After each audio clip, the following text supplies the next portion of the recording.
স্বাগত নিউজ 24 সংবাদের সঙ্গে আছে গালিব ইবনে রিয়াজ। দেখছিলেন শিরোনাম, এবারে বিস্তারিত। ভয়াবহ আগুনে পুড়ছে নারায়ণগঞ্জের রূপগঞ্জে হাশেম ফুড কারখানা। অগ্নিকাণ্ডে 2 নারী শ্রমিক সহ 3 জনের মৃত্যু হয়েছে। মোরসালিন নামে একজন মারা যান ঢাকা মেডিকেল কলেজ হাসপাতালে, আহত হয়েছেন অন্তত 25 জন। বৃহস্পতিবার বিকাল 5:30টার দিকে ভুলতা কর্ণগোপ এলাকায় ওই কারখানায় আগুনের সূত্রপাত হয়। নিহতরা হলেন সিলেট জেলার জ্যোতি সরকারের স্ত্রী স্বপ্না রানী এবং রূপগঞ্জের গোলাকান্দাইল নতুন বাজার এলাকার হারুন মিয়ার স্ত্রী মিনা আক্তার। এই ঘটনায় 20 জন আহত হয়েছেন। তাদের উদ্ধার করে বিভিন্ন হাসপাতালে পাঠানো হয়েছে। এর মধ্যে ঢাকা মেডিকেল কলেজ হাসপাতালে ভর্তি করা হয়েছে 6 জনকে। জুস সহ কোমল পানীয় তৈরির এই কারখানার আগুন নেভাতে ফায়ার সার্ভিসের 17টি ইউনিট কাজ করছে।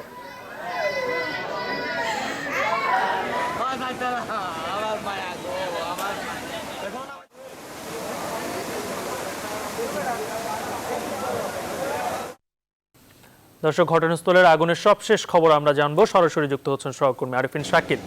শাকিল, আগুনের সবশেষ খবর কি আছে আপনার কাছে? আগুন কি নেভানো কি এখনো সম্ভব হয়েছে কিনা? গালিব, খুব মন খারাপের সংবাদ দিয়ে শুরু করি। আসলে এখনো আগুন নিয়ন্ত্রণ করা সম্ভব হয়নি। 17টি ইউনিট কাজ করছে ফায়ার সার্ভিসের, কিন্তু এখন পর্যন্ত যে 6 তলার আগুন আপনি হয়তো ছবিতে দেখতে পাচ্ছেন, এখনও সেই 6 তলার আগুন নিভে নেই। 4 তলার আগুনও কিছুক্ষণ পরপরই আসলে জ্বলছে আমরা দেখতে পাচ্ছি। ফায়ার সার্ভিসের 17টি ইউনিট চারপাশ থেকেই চেষ্টা করছেন পানি ছিটিয়ে আগুন নিয়ন্ত্রণে আনার, কিন্তু এখন পর্যন্ত আসলে আগুন নিয়ন্ত্রণে আসেনি।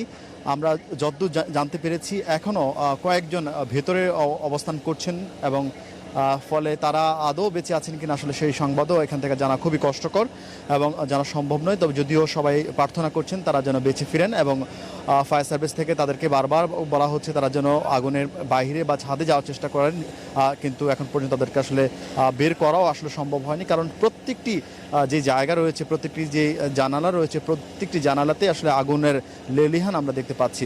4 তলা এবং 6 তলা এখনও আগুন জ্বলছে। আমরা বিকাল জানেন যে বিকাল 5:30টার সময় আগুন লেগেছিল। যদিও স্থানীয়রা বলছেন যে তারা 5টা নাগাদ আসলে এই হাশেম ফুড বেভারেজে বিল্ডিংয়ে তারা এই আগুন দেখতে পান, এবং মূলত এটি সিজন জুসের যে বাজারে সিজন জুস পাওয়া যায় সেই সিজন জুসের কারখানা। এবং কিছুক্ষণ আগে ফায়ার সার্ভিসের মহাপরিচালক সাজ্জাদ হোসেনের সঙ্গে আমার কথা হচ্ছিল। তিনি বলছিলেন যে মূলত যেহেতু জুসের কারখানা, ফলে প্রচুর পরিমাণে আসলে দাহ্য পদার্থ থাকে, ফলে সেই কারণে আগুন নিয়ন্ত্রণে আনতে বেগ পেতে হচ্ছে। আপনি জানেন প্রায় অনেকটা সময় পার হয়েছে, সময়ের হিসেব করলে প্রায় 5-6 ঘন্টা পার হয়েছে। এখন আসলে আগুন নিয়ন্ত্রণ করা সম্ভব হচ্ছে না, এবং আগুন আদৌ কয়টা নাগাদ নিয়ন্ত্রণ করা সম্ভব হবে সেটাও আসলে বলা মুশকিল। কারণ এখনও 4 তলার পুরো যে ফ্লোরটা রয়েছে, পুরো 4 তলা ফ্লোরে আগুন দাউ দাউ করে জ্বলছে। 5 তলায় আগুন আমরা দেখতে পাচ্ছি না। এছাড়া নিচের যে ফ্লোরগুলো রয়েছে সেগুলো তো আগুন নেই, তবে ধোঁয়া বের হচ্ছে।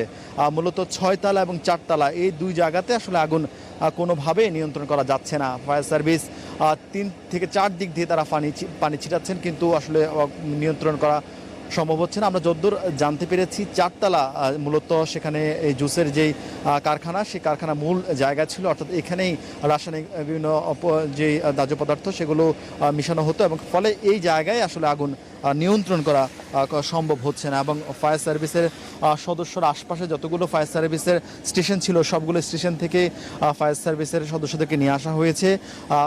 দমকল বাহিনীর সদস্যরা বলছেন তারা চেষ্টা করছেন যে ঢাকার ভেতরে আরও যে কয়েকটি ফায়ার সার্ভিসের যে ইউনিট রয়েছে সেগুলোকে এখানে নিয়ে আসার জন্য। আপনি জানেন বেশ দূর হওয়ার কারণে আসলে এখানে আনা সম্ভব হচ্ছে না, এবং এখানে প্রচুর পরিমাণ মানুষ যারা উৎসুক জনতা তারা অবস্থান করছিলেন এবং অনেক মানুষ আহাজারি করছিলেন। আপনি জানেন যে যেহেতু একটি কারখানায় প্রচুর মানুষ চাকরি করেন এবং তাদের আত্মীয় স্বজন চারপাশে থাকেন, এবং আজকের দিনেও যেহেতু সামনে ঈদ, ফলে অনেকের আশা ভরসার জায়গা কিন্তু এই কর্মস্থল, এবং সেই কর্মস্থলে উৎপাদন বাড়ানোর জন্য তারা আসলে কাজ করছেন সকাল থেকেই, কিন্তু তারা আসলে এখানে এখন এক হৃদয় বিদারক দৃশ্য আসলে অবতরণ হয়েছে। এর মধ্যে আপনি যেমনটা বলছিলেন 3 জন মানুষ মারা গিয়েছে, এবং আরও কয়েকজন মানুষ মারা যাওয়ার এক ধরনের আশঙ্কা প্রকাশ করা হচ্ছে। যদিও সবাই প্রার্থনা করছেন যারা ভিতরে আটকা পড়েছেন, আর যদি কেউ আটকা পড়ে থাকেন তারা যেন বেঁচে ফিরেন সেই প্রার্থনা করা হচ্ছে। এবং যারা আহত হয়েছেন অন্তত 25 জনের মতো আহত হওয়ার কথা আমরা শুনতে পাচ্ছি।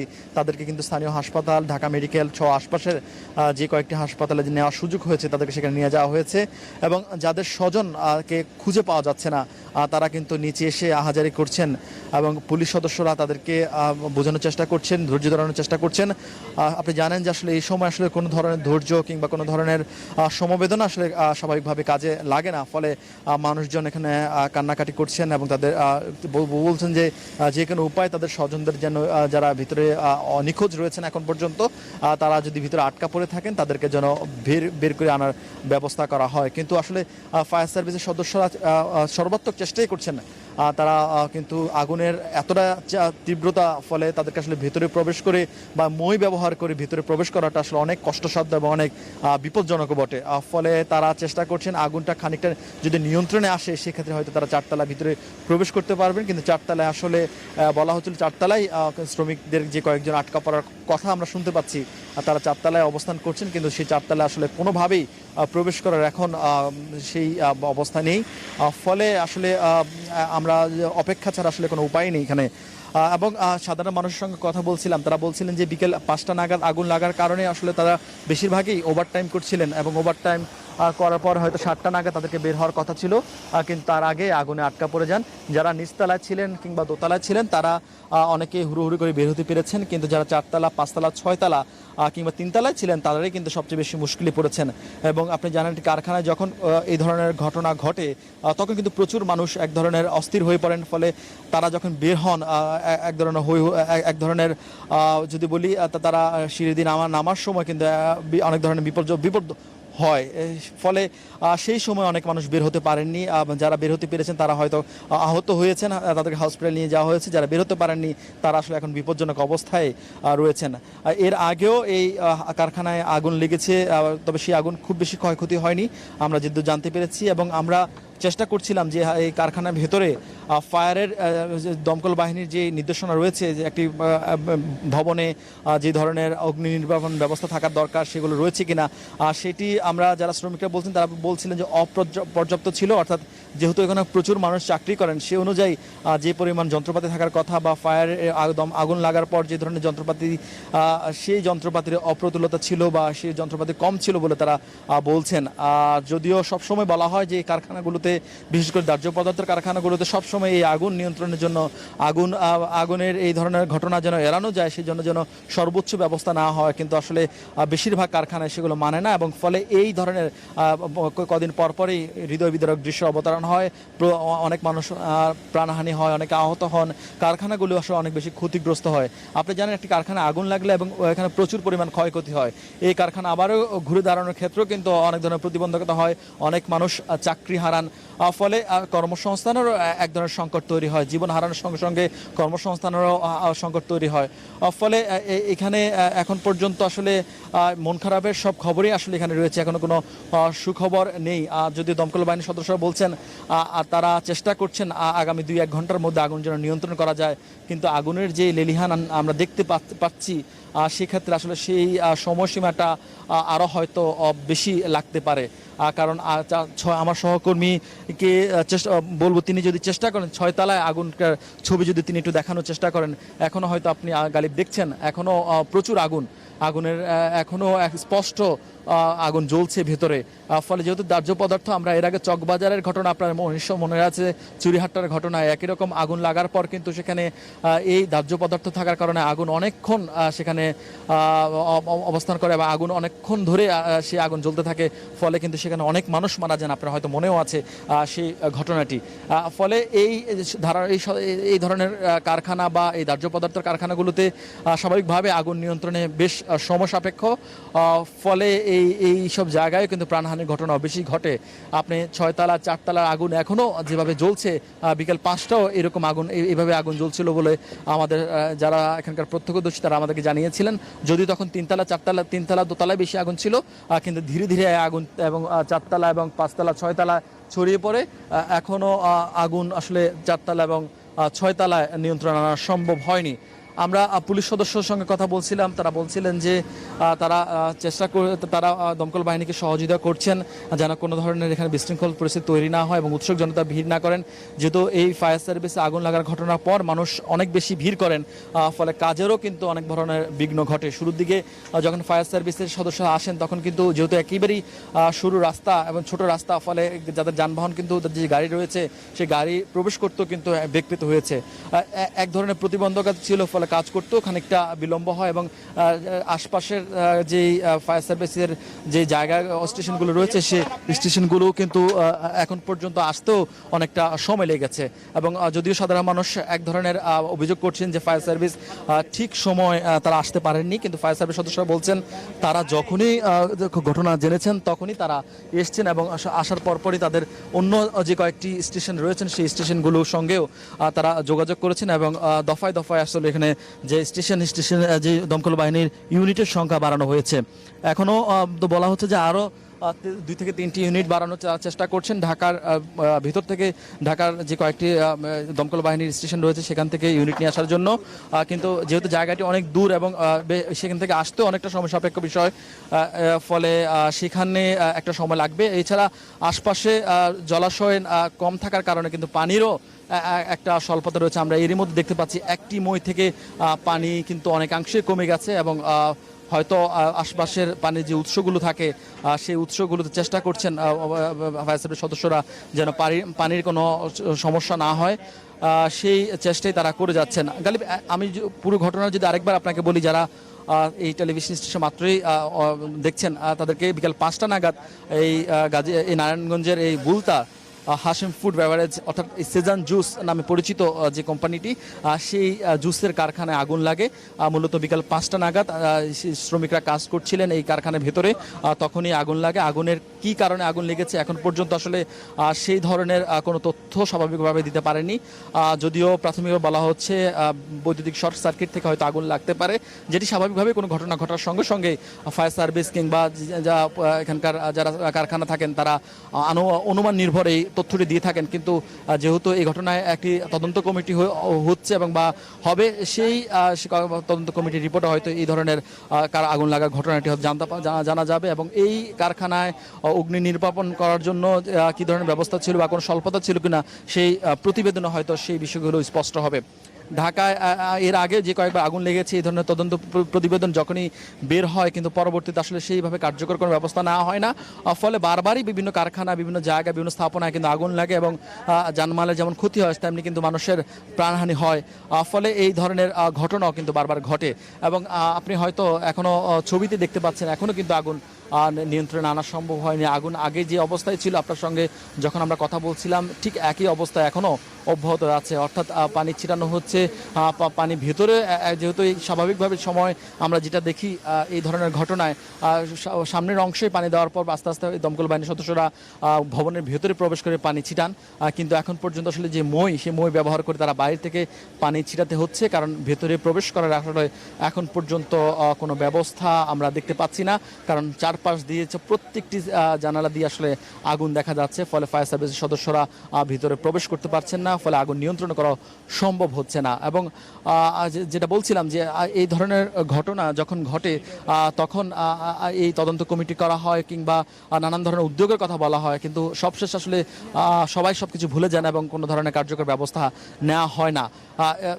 বাস্তবতার কারণে আসলে বারবার এই ধরনের গণমাধ্যমের বারবার খবর প্রকাশ হয়, অবহেলার কথা বলা হয় কিংবা অগ্নি নির্বাপনের যথেষ্ট ব্যবস্থার কথা বলা হয়, কিন্তু শেষ সময় আসলে এই ধরনের ব্যবস্থা সুপারিশ করা হলেও এগুলো বাস্তবায়নের খুব একটা দেখা যায় না। আপনাকে যদি একটু উদাহরণ দিই, চকবাজার চুটিহাটার ঘটনার পর চকবাজার বা পুরান ঢাকা থেকে দফায় দফায় বলা হয়েছিল সেখান থেকে দাহ্য পদার্থের যে কারখানাগুলো রয়েছে সেগুলো সেখান থেকে সরানোর বিষয়, কিন্তু এখনও নানান নামে সেগুলো কিন্তু চলছে। অর্থাৎ তদন্ত প্রতিবেদন হয়, আগুন লাগে, মানুষ মারা যান, কিন্তু কার্যকর যে ব্যবস্থা এই আগুন আগুন নেভানোর যে ব্যবস্থা থেকে বা আগুন লাগানোর আগুন যে লাগছে সেই থেকে মুক্তি পাওয়ার জন্য যে ব্যবস্থা, সেই ব্যবস্থা কিন্তু খুব একটা উদ্যোগ নেওয়া হয় না।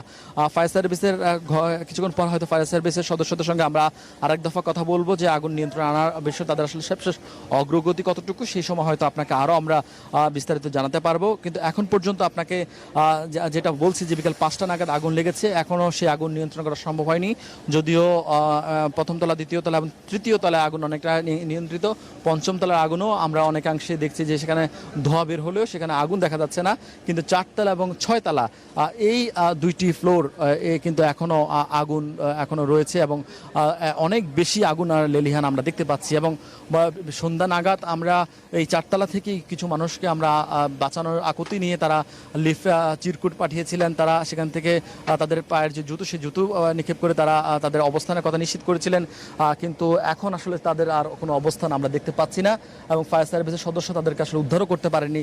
কারণ যেমনটা বলছিলাম যে অনেক বেশি আগুনের তাপ থাকার কারণে বা অনেক বেশি আগুন থাকা লেলিহান সেখানে থাকার কারণে তারা ভিতরে প্রবেশ করতে পারেনি। তারা বাইরে থেকে পানি ছিটাচ্ছেন, ফলে তাদেরকে ভিতরে প্রবেশ করতে পারেননি। আমরা জানি না আসলে ভিতরে যারা অবস্থান করছেন তারা আদৌ তারা কেমন আছেন, তারা ভালো আছেন কিনা।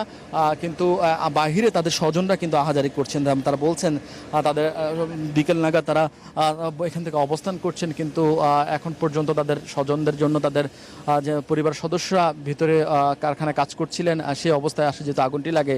স্বাভাবিকভাবে এরকম একটি 6তলা ভবনে অনেক মানুষ চাকরি করেন, সেই কারণে অনেক মানুষ আটকা পড়েছেন। তবে আনুমানিক কতজন মানুষ আটকা পড়েছেন সেই কথা বলা হচ্ছে যে 15 থেকে 20 জন মানুষের মতো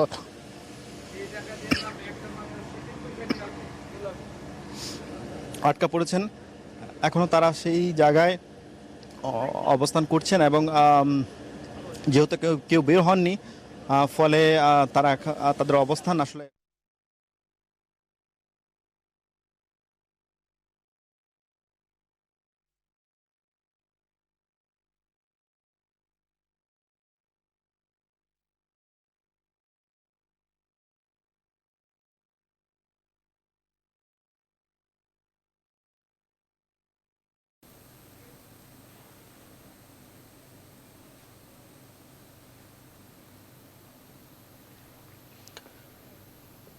দর্শক, আপনারা দেখতে পাচ্ছেন যে নারায়ণগঞ্জের রূপগঞ্জের হাশেম ফুড কারখানায় ভয়াবহ অগ্নিকাণ্ডের ঘটনা ঘটেছে এবং সেখানে বিকেল আজকে 5টা নাগাদ, 5টা থেকে 5:30টার সময় আসলে আগুনের সূত্রপাত হয় এবং সেখান থেকে প্রথমে দোতলা, পরে 3তলা এবং এভাবে ধারাবাহিকভাবে আসলে 4তলা, এখন সর্বোচ্চ 6তলা পর্যন্ত আসলে আগুনের লেলিহান শিখা আমরা দেখতে পাচ্ছি।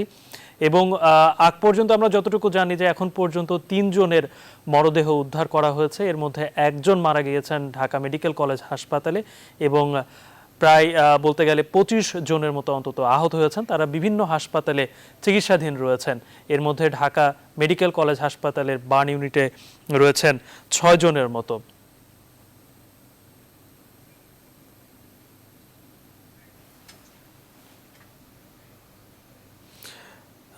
এছাড়াও আসলে এই এই অগ্নিকাণ্ডের ঘটনার ফলে আসলে যেটি হয়েছে যে এখন পর্যন্ত কিন্তু কিছুক্ষণ আগ পর্যন্ত আমাদের সহকর্মী আরিফিন শাকিল কিন্তু বলছিলেন যে সেখানে আসলে কিছুক্ষণ আগেও কয়েকজন মানুষ কিন্তু তারা জুতা নিক্ষেপ করে কিংবা অন্য কোনোভাবে কিন্তু মানুষের দৃষ্টি আকর্ষণের চেষ্টা করেছিলেন ফায়ার সার্ভিসের, কিন্তু পরবর্তীতে কিন্তু ফায়ার সার্ভিসের উদ্ধারকারী কর্মীরা তাদেরকে আসলে উদ্ধার করতে পারেনি। এখন সর্বশেষ আসলে তাদের কি অবস্থায় রয়েছে আসলে সেই কারোরই সেটি আসলে জানা নেই। ওনার এতক্ষণ যেহেতু তারা কোনো না কোনোভাবে আসলে দৃষ্টি আকর্ষণের চেষ্টা করছিল, এখন যেহেতু আসলে সেটা তারা করছেন না, তাহলে আসলে বলাই যেতে পারে যে তাদের অবস্থা কিংবা তাদের জীবন আদৌ আসলে সবকিছু আছে কিনা। আসলে সবকিছু এগুলো ধারণা করা হচ্ছে, আসলে কোনোটাই পরিষ্কার করে বলা যাচ্ছে না যতক্ষণ না পর্যন্ত উদ্ধার অভিযান শেষ না হবে এবং যতক্ষণ না পর্যন্ত আগুনের এই লেলিহান শিখা আসলে ফায়ার সার্ভিসের কর্মীরা আসলে নেভাতে না পারবেন। আমরা চলে যাচ্ছি পরবর্তী সংবাদে এবং সহকর্মী আরিফিন শাকিল, আপনাকে অসংখ্য ধন্যবাদ এবং আপনিও সাবধানে থাকবেন সেখানে। অপ্রস্তুত অনেক হাসপাতাল, সারা দেশ থেকে খবর আসছে রোগীর ভিড়ে উপচে পড়ছে হাসপাতালগুলো। এমন সময় খোঁজ মিলল বেশ কয়েকটি হাসপাতালের, যেগুলো সম্পূর্ণ প্রস্তুত হলেও বেশ কয়েক বছরেও চালু করা যায়নি। নিউজ 24 এরকমই 4টি হাসপাতালের খোঁজ পেয়েছে। রাজধানী মিরপুরে ফায়ার সার্ভিস ও সিভিল ডিফেন্স হাসপাতাল, যশোরের মার্শার গোড়পাড়া মা ও শিশু স্বাস্থ্য হাসপাতাল, চট্টগ্রামের রেলওয়ে হাসপাতাল ও বেসরকারি হলি ক্রিসেন্ট হাসপাতাল, এগুলোর পরিস্থিতি তুলে ধরছেন তালুকদার বিপ্লব। হাসপাতাল প্রস্তুত, দাঁড়িয়ে আছে ভবন, কেনা হয়েছে চিকিৎসা সরঞ্জাম, তবু চালু হয়নি হাসপাতাল। চিকিৎসা সেবার এরকম খবর সম্প্রতিকালে নজর কেড়েছে অনেকের। বিশেষ করে রাজধানীর মিরপুরে ফায়ার সার্ভিস সিভিল ডিফেন্সের হাসপাতালটি রয়েছে অনেক আলোচনায়। 4 বছর আগে 24 কোটি টাকা ব্যয়ে হাসপাতালটি নির্মাণ করা হয়েছে, কিন্তু চালু হয়নি অদ্যাবধি। শুধুমাত্র ফায়ার সার্ভিস কর্মীদের জন্য এই হাসপাতালটি তৈরি করা হলেও করোনার এই সময়ে এরকম একটি হাসপাতাল অচল থাকায় নানা প্রশ্ন করেছে অনেকে। তবে এই নিয়ে তাৎক্ষণিক কোনো কথা বলতে রাজি হয়নি ফায়ার সার্ভিস কর্তৃপক্ষ। শুধু মিরপুর ফায়ার সার্ভিস নয়, যশোরের শাসা উপজেলার নিজামপুর ইউনিয়নের গোরপাড়া বাজারের মা ও শিশু হাসপাতালটি চালু হয়নি 7 বছরেও। এই হসপিটালটা চালু হলে আমাদের 3 ইউনিয়নের মানুষের জন্য আসলে খুবই উপকার হয়। দীর্ঘদিন এখানে সেবা চালু না হয়, জনগণের মাঝে প্রশ্ন যে এতদিন হয়ে গেল হসপিটালটা কেন এখনো সেবা চালু হয়নি। এই অবস্থায় কর্তৃপক্ষ বলছে জনবল সংকটের অভাবে চালু করা যাচ্ছে না হাসপাতালটি। প্রতিষ্ঠানটা নির্মিত হয়েছে ঠিকই, কিন্তু এখানে আমাদের কোনো স্টাফ পোস্টিং হয়নি, কোনো ডাক্তার পোস্টিং হয়নি। হাসপাতাল তৈরি হলেও চালু হয়নি চট্টগ্রাম রেলওয়ে হাসপাতাল। একই অবস্থা বেসরকারি হলি ক্রিসেন্ট হাসপাতালেও। হলি ক্রিসেন্ট আইসিইউ বেড থাকলেও এই দুঃসময় তার কোনো সুবিধা পাচ্ছে না রোগীরা। আমাদের এখানে এখন যদি রোগীর চাপ যদি বাড়তে থাকে চট্টগ্রামে, সেক্ষেত্রে হয়তোবা আমাদের এই আইসোলেশন সেন্টারটা হয়তোবা প্রাতিষ্ঠানিক একটা কোয়ারেন্টাইন সেন্টার হিসেবে সরকারের নির্দেশমালা অনুসারে পরিচালিত হবে।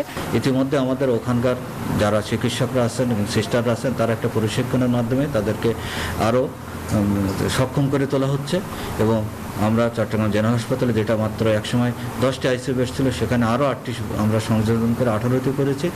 এই প্রতিবেদনে মাত্র 3টি এমন হাসপাতালের কথা বলা হলেও দেশে এরকম আরও বহু হাসপাতাল রয়েছে। তালুকদার বিপ্লব, নিউজ 24, ঢাকা। দেশে একদিনে করোনা ভাইরাসের সংক্রমণের নতুন রোগী শনাক্তে আবারও রেকর্ড হয়েছে। 24 ঘন্টায় 11,651 জন রোগী শনাক্ত হয়েছে এবং মৃত্যু হয়েছে আরও 199 জনের। বৃহস্পতিবার স্বাস্থ্য অধিদপ্তরের নিয়মিত সংবাদ বিজ্ঞপ্তিতে এই তথ্য জানানো হয়। 24 ঘন্টায় মোট 36,850 জনের নমুনা পরীক্ষা করা হয়। পরীক্ষার বিপরীতে রোগী শনাক্তের হার দাঁড়িয়েছে 31.62%। দেশে এ পর্যন্ত মোট করোনা রোগীর সংখ্যা 9,89,219 জন। মোট মৃত্যু হয়েছে 15,792 জনের। একদিনে নতুন সুস্থ হওয়া 5,844 জন সহ মোট সুস্থ হয়েছেন 8,56,346 জন।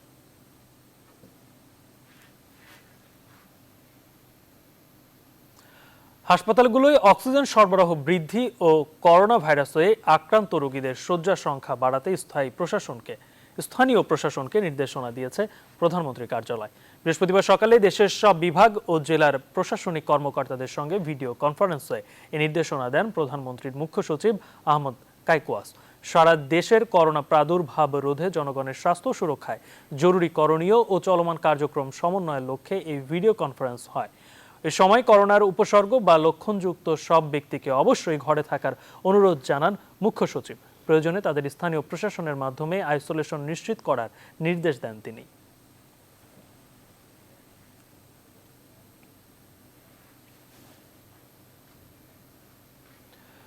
জলবায়ু পরিবর্তনের ক্ষতি মোকাবেলায় উন্নত দেশগুলোকে ঐতিহাসিক ভূমিকা পালনের আহ্বান জানিয়েছেন প্রধানমন্ত্রী শেখ হাসিনা। বলেছেন, জলবায়ুর অর্থায়নে প্রতিশ্রুত তহবিল দ্রুত ছাড় করতে হবে।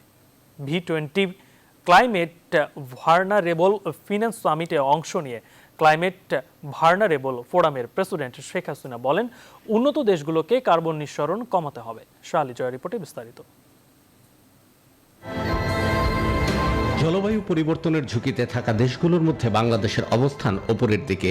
বাংলাদেশের মতো এমন ঝুঁকিতে থাকা 48 দেশে প্রায় 120 কোটি মানুষের বসবাস। বৈশ্বিক উষ্ণায়ন এবং জলবায়ু পরিবর্তনে যাদের অবদান খুবই নগণ্য। ক্ষতিগ্রস্ত দেশগুলোকে নিয়ে জাতিসংঘের সংগঠন ক্লাইমেট ভার্নারেবল ফোরাম ক্ষতির শিকার দেশগুলোর এই জোটের জলবায়ু পরিবর্তন মোকাবেলায় অর্থায়ন সম্মেলন প্রথমবারের মতো আয়োজন করল Bangladesh. Of climate change as a planetary emergency. সম্মেলনের উদ্বোধনী বক্তৃতায় প্রধানমন্ত্রী শেখ হাসিনা বলেন, বৈশ্বিক উষ্ণায়ন যেন 1.5 ডিগ্রি সেলসিয়াসের বেশি না হয় সে লক্ষ্যে ঐক্যবদ্ধভাবে কাজ করতে হবে বিশ্ব সম্প্রদায়কে। Each nation must help CBFB20 countries by closing the existing financial gaps in protecting climate-induced disasters. Financial support is needed to introduce some smart insurance premium, subsidize and capitalization of insurance products for CBF countries, and every vulnerable country may actively consider adopting a climate prosperity plan like our Mujib climate prosperity plan.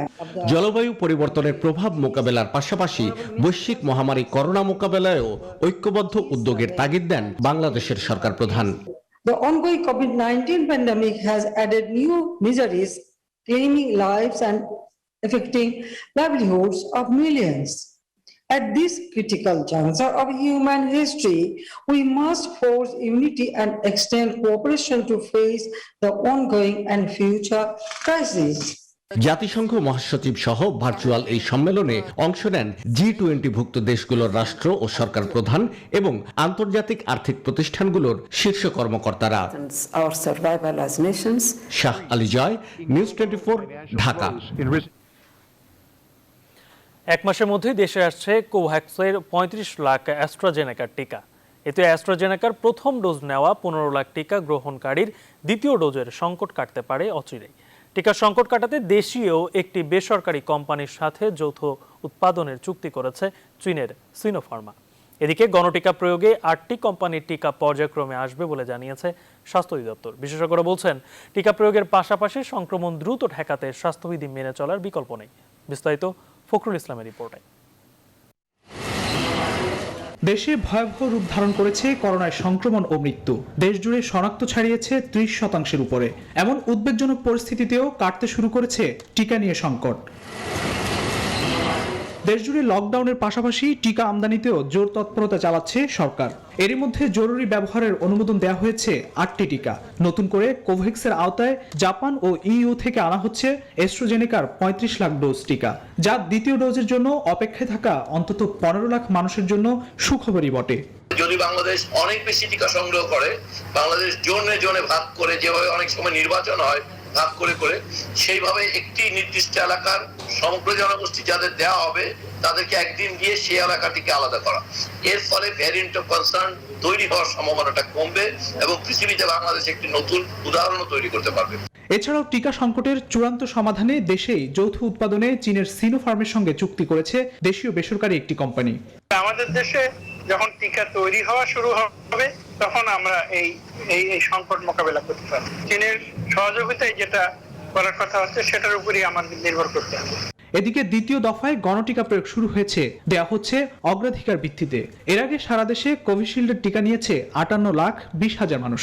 সিনোফার্মের টিকা দেয়া হয়েছে 1,14,000 জনকে। এখন পর্যন্ত কোভিশিল্ডের টিকা মজুদ আছে 86,145 dose. টিকার ব্যাপারে অনেক অগ্রগতি হয়েছে, এই উদ্যোগটা যেন সরকার চালিয়ে যায় এবং আমাদের দেশের সবাইকে যেন টিকার আওতায় আনা যায় সেটা ব্যবস্থা করার জন্য আমার সরকারের প্রতি আহ্বান জানাই। তবে বিশেষজ্ঞরা বলছেন, দেশের 80% মানুষকে টিকার আওতায় আনা সময় সাপেক্ষ ব্যাপার। সে পর্যন্ত সংক্রমণ ঠেকাতে স্বাস্থ্যবিধি মেনে চলার বিকল্প নেই। ফখরুল ইসলাম, নিউজ 24, ঢাকা। মুজিববর্ষ উপলক্ষে গৃহহীনদের জন্য গৃহ নির্মাণে ত্রুটি ও অনিয়মের ঘটনায় অভিযোগের তীর উপজেলা নির্বাহী কর্মকর্তাদের দিকে। ঘর নির্মাণে সরাসরি ইউএনওদের দায়ী করলেন উপজেলা চেয়ারম্যানরা। অনিয়ম দুর্নীতিতে জড়িতদের বিষয়ে এরই মধ্যে কঠোর অবস্থানে সরকার। প্রধানমন্ত্রীর নির্দেশে তদন্ত কমিটি গঠন করা হয়েছে বলে জানিয়েছেন আওয়ামী লীগ সাধারণ সম্পাদক ও সড়ক সেতু মন্ত্রী ওবায়দুল কাদের। আজ থেকে শুরু হবে সংস্কার কাজ। তৌফিক মাহমুদ মোনার রিপোর্টে বিস্তারিত। জাতির পিতা জন্মশতবার্ষিকী উপলক্ষে প্রধানমন্ত্রী শেখ হাসিনার স্বপ্নের আশ্রয়ণ প্রকল্পের আওতায় প্রায় 1,30,000 পরিবারকে 2% জমির উপর 2 কক্ষ বিশিষ্ট ঘর নির্মাণ করে দিয়েছে সরকার। কিন্তু বছর না ঘুরতেই কোথাও কোথাও সেই স্বপ্নের রং ফিকে হয়ে গেছে। আশ্রয়ণ প্রকল্পের কোথাও ঘরের নিচ থেকে মাটি সরে যাচ্ছে, কোথাও আবার ভবনে দেখা দিয়েছে ফাটল। স্বপ্নের প্রকল্পে এখন দুর্নীতির ভয়াবহ চিত্র। এ বাস্তবতায় দুর্নীতি ও গাফিলতির অভিযোগে একজন অতিরিক্ত জেলা প্রশাসক সহ 5 উপজেলা নির্বাহী কর্মকর্তাকে এরই মধ্যে ওএসডি করেছে সরকার। তদন্ত হচ্ছে আরও শতাধিক আমলার বিরুদ্ধে। মাঠ পর্যায়ে এসব কাজে দায়িত্ব দেওয়া হয়েছে ইউনো নেতৃত্বাধীন একটি কমিটিকে।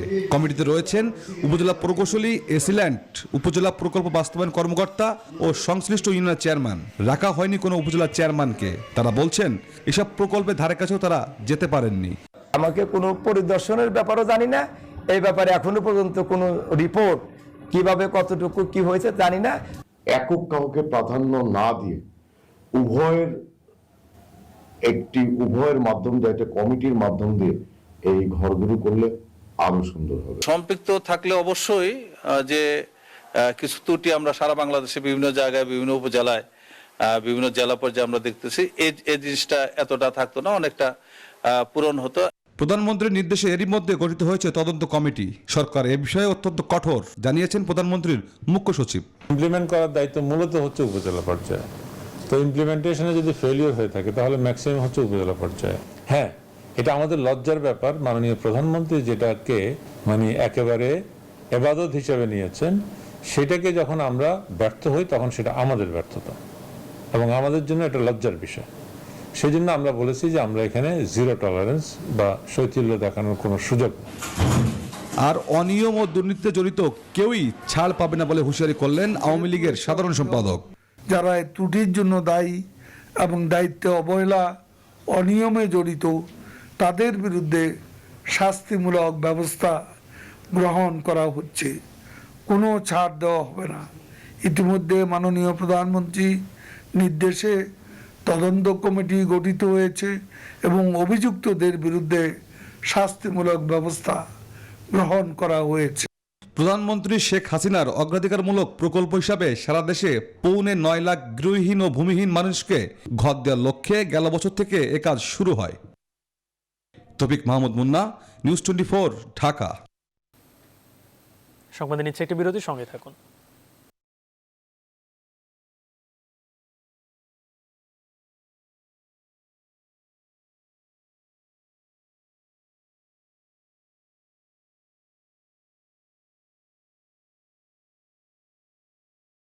বিরতির পর আবারও স্বাগত। আপনারা দেখছেন নিউজ 24 সংবাদ। আম পাঠানোই প্রধানমন্ত্রী শেখ হাসিনাকে ধন্যবাদ ও কৃতজ্ঞতা জানিয়েছেন ভারতের পশ্চিমবঙ্গের মুখ্যমন্ত্রী মমতা ব্যানার্জি। বৃহস্পতিবার এক চিঠিতে প্রধানমন্ত্রী শেখ হাসিনার স্নেহ ভালোবাসায় আপ্লুত বলে জানান পশ্চিমবঙ্গের মুখ্যমন্ত্রী। ধন্যবাদ বার্তায় মমতা ব্যানার্জি বাংলাদেশের রংপুরের হাড়িভাঙা আমের প্রশংসা করেন। চিঠিতে তিনি উল্লেখ করেন, ওই আমের প্রধানমন্ত্রী শেখ হাসিনার যে স্নেহ ও সৌরভ মিশে আছে তাকে তিনি সম্মান জানান। সংক্রমণ ও মৃত্যুর ঊর্ধ্বগতিও মানুষকে যেন বিধিনিষেধ মানাতে বাধ্য করতে পারছে না। অবাধে যাতায়াত চলছে, কেউ মানছে না লকডাউন। পথে পথে আইনশৃঙ্খলা বাহিনীর তল্লাশি, জেল জরিমানার পরও সড়কে বাড়ছে মানুষের আনাগোনা। পাশাপাশি রয়েছে ব্যক্তিগত গাড়ির বাড়তি চাপ। বিস্তারিত জানাচ্ছেন মৌ খন্দকার। সরকার ঘোষিত কঠোর লকডাউনের 8ম দিনে রাজধানীর সড়কগুলোতে জনসাধারণের বাড়তি চাপ দেখা গেছে। গত কয়েকদিনের তুলনায় সড়কে বেড়েছে ব্যক্তিগত গাড়ি, মোটরসাইকেল ও রিকশা চলাচল। বৃহস্পতিবার রাজধানীর বিভিন্ন এলাকা ঘুরে দেখা গেছে সড়কে সড়কে চেকপোস্ট বসিয়ে তল্লাশি চালাচ্ছেন আইন শৃঙ্খলা বাহিনীর সদস্যরা। তবুও হিমশিম খেতে হচ্ছে তাদের। যারাই অপ্রয়োজনে বের হচ্ছে তাদের প্রত্যেকের বিরুদ্ধেই আইনি ব্যবস্থা নেওয়া হয়েছে, দেয়া হয়েছে জেল জরিমানাও। যথাযথ কারণ প্রদর্শন করতে পারছে না এবং যারা স্টিকার মিসইউজ করতেছে এবং যারা সরকারি বিধিনিষেধ অমান্য করছে তাদের বিরুদ্ধে আমরা নিয়মিত মামলা সহ জরিমানা আদায় এবং মোটরযান আইনে আমরা মামলা নিচ্ছি। বিধিনিষেধ বাস্তবায়নে সেনাবাহিনীর সদস্যরাও মাঠে রয়েছেন। রাজধানীর বিভিন্ন এলাকায় টহল দিচ্ছেন তারা।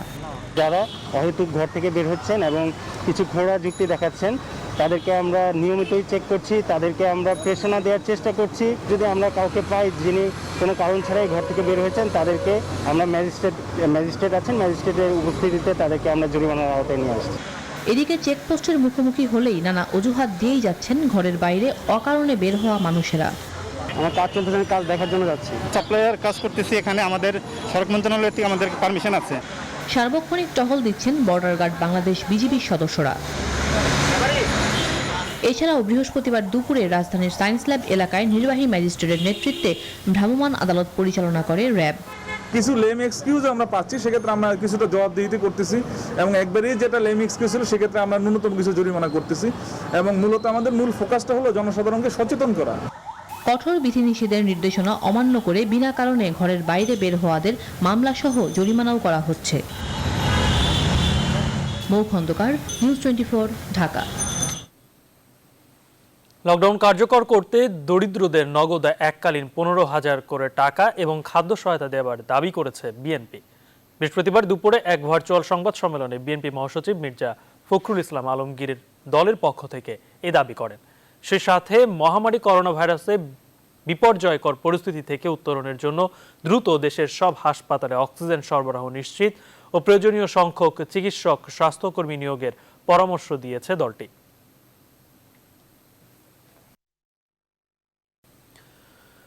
বরিশালে ও চট্টগ্রামে টিসিবির পণ্য কিনতে প্রতিদিনই গ্রাহকদের দীর্ঘ লাইন হচ্ছে। গ্রাহকদের অভিযোগ, ঘন্টার পর ঘন্টা লাইনে দাঁড়িয়ে থেকেও পণ্য না পেয়ে খালি হাতে ফিরে যাচ্ছেন অনেকে। এই অবস্থায় সরবরাহ বাড়ানোর দাবি তাদের। আগামী 29 জুলাই পর্যন্ত চলবে টিসিবির এই পণ্য বিক্রি।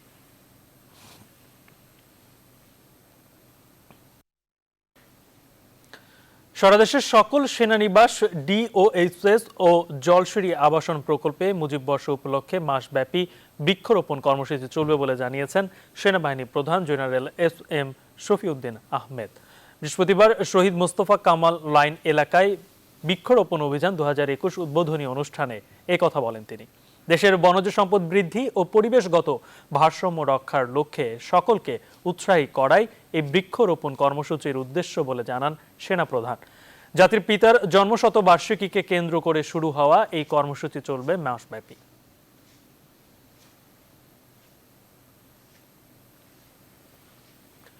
নিউজ 24 এর সিনিয়র নিউজ এডিটর বোরহানুল হক সম্রাট এবং জাতীয় প্রেস ক্লাবের সহ সভাপতি রেজাউনুল হক রাজার মা সাজেদা বেগম ইন্তেকাল করেছেন। ইন্না লিল্লাহি ওয়া ইন্না ইলাইহি রাজিউন।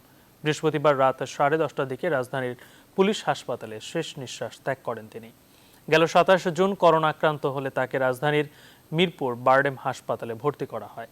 অবস্থার অবনতি হলে রাজারবাগ পুলিশ হাসপাতালের আইসিইউতে নেওয়া হয়।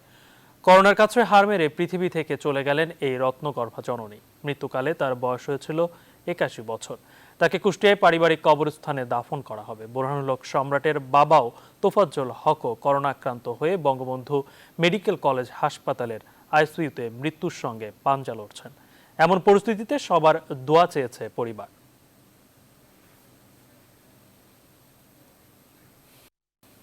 এবারে ফার্স্ট সিকিউরিটি ইসলামী ব্যাংক অর্থ বাণিজ্যের সংবাদ।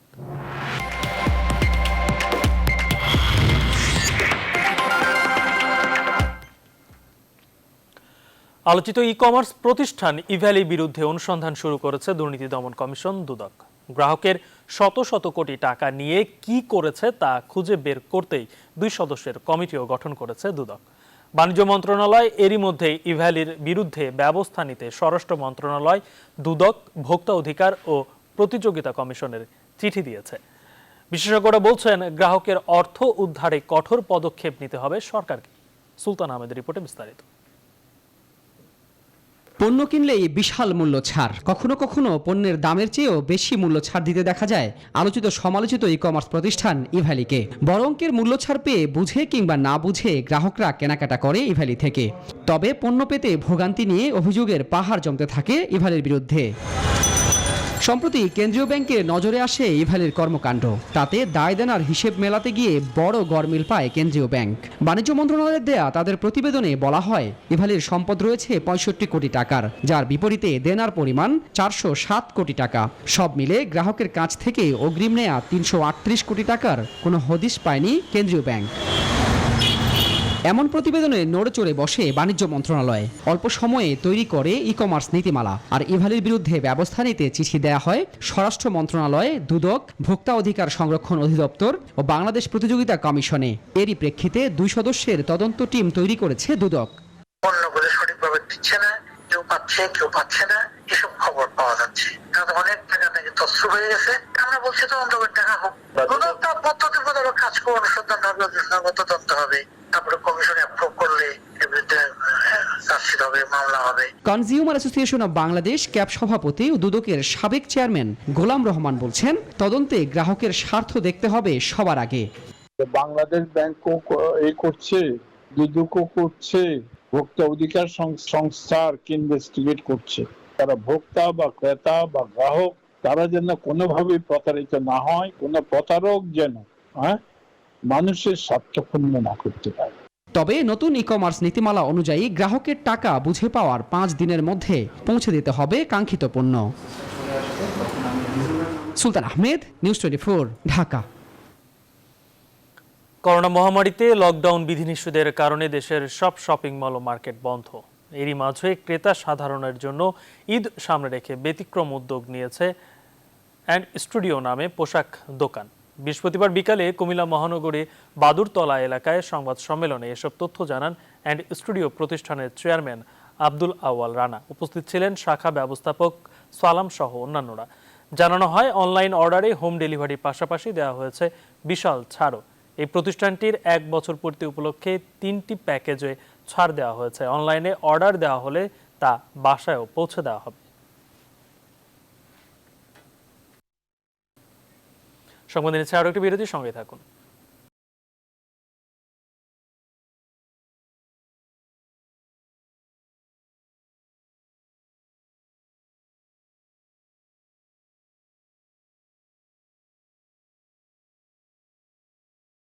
বিরতির পর আরো একবার স্বাগত। আপনারা দেখছেন নিউজ 24 সংবাদ।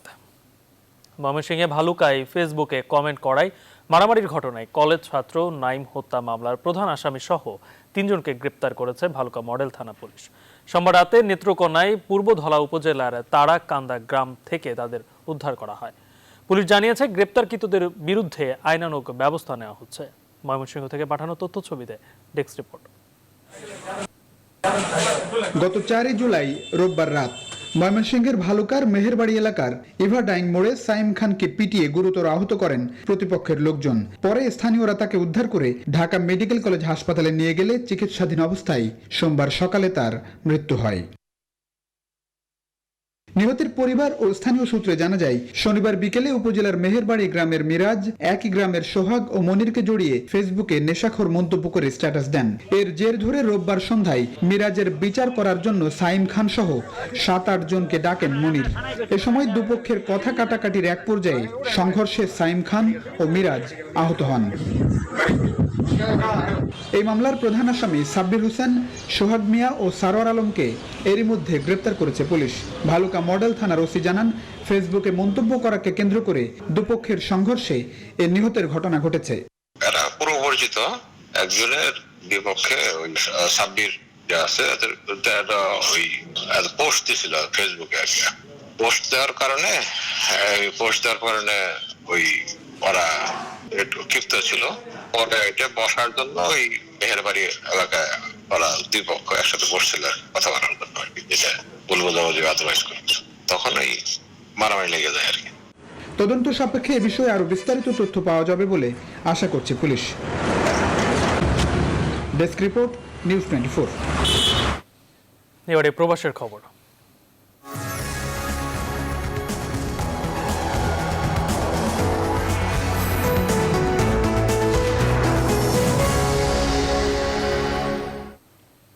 মহামারী করোনার আক্রমণে লকডাউনে অস্ট্রেলিয়ার বিভিন্ন শহর বন্ধ হয়েছে ব্যবসা প্রতিষ্ঠান। চাকরি হারিয়ে বিপাকে বাংলাদেশি ছাত্রছাত্রীরা।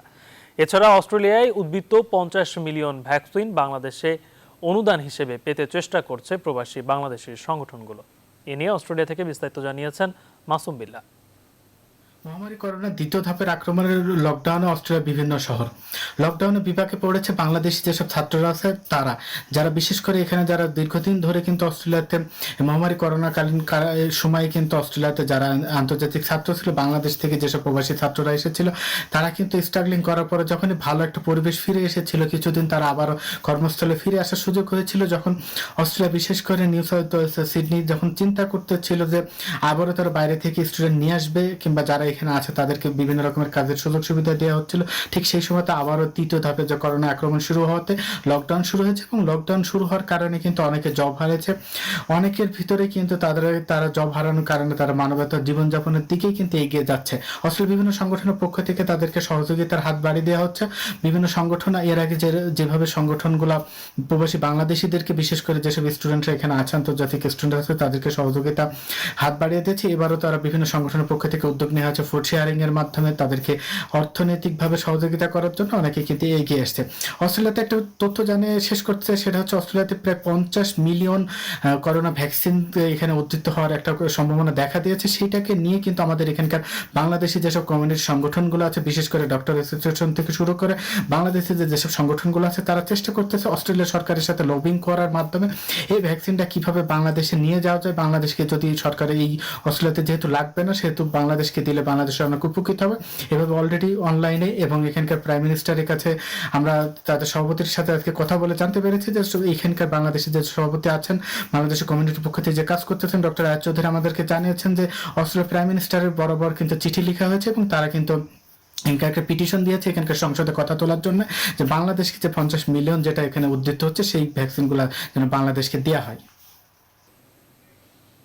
মালয়েশিয়াতে করোনার কঠোর লকডাউনে অভিবাসী বিরোধী অভিযান জোরদার করেছে দেশটির সরকার এমন অবস্থায় অবৈধ প্রবাসীদের মাত্র 500 রিঙ্গিতে জরিমানা দিয়ে নিজ নিজ দেশে ফেরত যেতে বিমানবন্দরে রিক্যালিব্রেশন ও পুলাং নামে একটি কর্মসূচি হাতে নিয়েছে দেশটির সরকার তবে যারা অবৈধ এক্ষেত্রে পাসপোর্ট বা ট্রাভেল পাস বা ফ্লাইট টিকিট সাথে নিয়ে যেতে হবে লেবাননে বসেও প্রবাসী বাংলাদেশিরা পাচ্ছেন দেশি লিচুর স্বাদ লেবাননের নাগরিক আদনান প্রায় 1.5 যুগ আগে শখের বশে এই ফলের চাষ শুরু করেন বর্তমানে প্রবাসী বাংলাদেশি ছাড়াও এর কদর বাড়ছে লেবাননবাসীর কাছেও লেবানন প্রতিনিধি বাবু সাহার তথ্যচিত্রে আসমাতুলের ডেস্ক রিপোর্ট এটি বাংলাদেশের কোনো লিচু বাগানের দৃশ্য নয় মধ্যপ্রাচ্যের দেশ লেবাননের ডামুর এলাকায় গড়ে ওঠা বিশাল লিচু বাগানের চিত্র বাগানের কয়েক হাজার গাছে থোকায় থোকায় ধরে আছে রসালো লিচু লাল ও গোলাপি রঙে সেজে আছে লিচুর এই বিশাল বাগানটি এটি বাংলাদেশি উৎপাদিত লিচুর মতোই সুস্বাদু লেবাননের নাগরিক আদনান জানান প্রায় 1.5 যুগ আগে তিনি শখের বশে চীন ও বাংলাদেশ থেকে লিচু চারা সংগ্রহ করে এই বাগানে রোপণ করেন বর্তমানে বাণিজ্যিকভাবে চারা উৎপাদনের লক্ষ্যে কাজ করছেন যেখানে কর্মসংস্থান হয়েছে অনেক বাংলাদেশির Every day minimum 20-30 people Bangladesh men and women he want take it this lychee he want eat and somebody make business আবহাওয়া অনুকূলে থাকায় এইবারই প্রথম লিচুর বাম্পার ফলন হয়েছে ছুটির দিনে অধিকাংশ বাংলাদেশি বাগান দেখতে ও লিচু কিনতে আসে আমরা এখানে প্রতিদিন সপ্তাহে ঘুরতে আসি লিচু কিনি মালিকের থেকে কম দামে আমি এখান থেকে লিচু 25 সপ্তাহে 100 কেজি 150 কেজি লিচু নেই এখান থেকে সাবরা বাজারে নিয়ে পাইকারি বিক্রি করি আমাদের এই দেশে এই লিচুটা আগে কিছুদিন আগে পাওয়া যেত না ইদানিং আমরা পাওয়া যায় এটা সুস্বাদু লেসু অনেক মিষ্টি লেসু কিনতে আইলাম 80-70 টাকা কেজি লেবাননে উৎপাদিত এই লিচু দামে সস্তা ও স্বাদে মিষ্টি তাই প্রবাসী বাংলাদেশিরাও ভিন দেশে এমন রসালো লিচু পেয়ে দারুণ খুশি সেই সঙ্গে লেবাননবাসীর কাছেও বাড়ছে ফলটির চাহিদা আসমাতুলি নিউজ 24 এবারে আন্তর্জাতিক ভারতের প্রধানমন্ত্রী নরেন্দ্র মোদীর সরকারের মন্ত্রিসভার নতুন সদস্যরা বৃহস্পতিবার থেকেই তাদের নিজ নিজ মন্ত্রণালয়ে বসে কাজ শুরু করেছেন আজ থেকে বেশিরভাগ সদস্যরা তাদের দায়িত্ব বুঝে নিয়েছেন অনেকেই টুইট করে তাদের দায়িত্ব গ্রহণ করার কথা জানান এবং প্রত্যাশা পূরণের প্রত্যাশাও ব্যক্ত করেন এরই মাঝে প্রধানমন্ত্রী নরেন্দ্র মোদী নতুন মন্ত্রিসভার সাথে ভার্চুয়াল বৈঠক করেছেন বুধবার দুপুরে মোদী সরকারের মন্ত্রিসভায় বড় ধরনের রদবদল এসেছে এতে নতুন করে 43 জন নতুন মন্ত্রী প্রতিমন্ত্রী যুক্ত হয়েছেন বুধবার সন্ধ্যায় তারা শপথ গ্রহণ করেন এবং রাতেই তাদের দপ্তর ভাগ করে দেওয়া হয় খেলার খবর। জিম্বাবুয়ের বিপক্ষে একমাত্র টেস্টে নিজেদের প্রথম ইনিংসে মাহমুদুল্লাহ তাসকিন জুটিতে 468 রানের বড় স্কোর দাঁড় করিয়েছে বাংলাদেশ। জবাবে ব্যাট করতে নেমে 1 উইকেটে 114 রান করে দ্বিতীয় দিন শেষ করেছে জিম্বাবুয়ে। এর আগে গতকালের কড়া 8 উইকেটে 294 রান নিয়ে দ্বিতীয় দিনের খেলা শুরু করেন মাহমুদুল্লাহ ও তাসকিন। দিনের প্রায় 2 সেশন জিম্বাবুয়ের বোলারদের শাসন করেই ব্যাট করেন এই দুইজন। অভিজ্ঞ হাতে জিম্বাবুয়ের বিপক্ষে দ্বিতীয় ক্যারিয়ারের 5ম সেঞ্চুরি তুলে নেন মাহমুদুল্লাহ। 8ম উইকেটে ব্যাট করতে নামা তাসকিন এদিন পালন করেন জাত ব্যাটসম্যানের ভূমিকা। মাহমুদুল্লাহকে সাথে নিয়ে 9ম উইকেটে ক্রিকেট ইতিহাসের দ্বিতীয় সর্বোচ্চ 191 রানের জুটি করেন তাসকিন। প্যাভিলিয়নে ফেরার আগে 134 বলে 75 রান করেন এই বাম হাতে পেসার। এর পরপরই ক্যারিয়ারে প্রথমবারের মতো 150 রানের মাইল ফলক স্পর্শ করেন মাহমুদুল্লাহ। আর 10ম উইকেটে ব্যাট করতে আসা ইবাদত বিনা রানে ফিরলে ক্যারিয়ার সেরা 150 রানে অপরাজিত থাকেন মাহমুদুল্লাহ। ততক্ষণে স্কোর বোর্ডে 468 রান জমা করে টাইগাররা।